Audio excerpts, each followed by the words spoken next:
Kisa chenye mafunzo. Qissatul ummi wa dalwi. Kisa cha mama na ndoo. Kanat hunaka ummu, kulikuwa huko na mama. Tadhhabu yawmiyan, akienda kila siku. Lijalbil ma'i fi dalwi, kuchota maji kwenye ndoo. Wala tahtamu bihi, lakini hapatilizi ndoo hiyo, haichungi au haisafishi au haitunzi vizuri. Wa fi yawmin min al-ayyam, na miongoni mwa masiku, inkasara dalu, ndoo ile ilivunjika au iliharibika.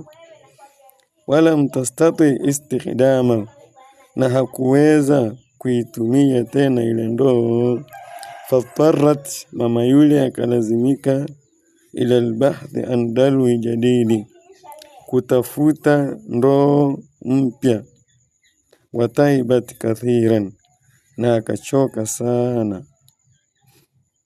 Ujumbe na funzo kuu hapa, ulichokuwa nacho kitunze, kwa sababu kikiondoka hiki hujui kama utakipata kingine, au kikipotea ulichokuwa nacho, kukipata sio kazi nyepesi.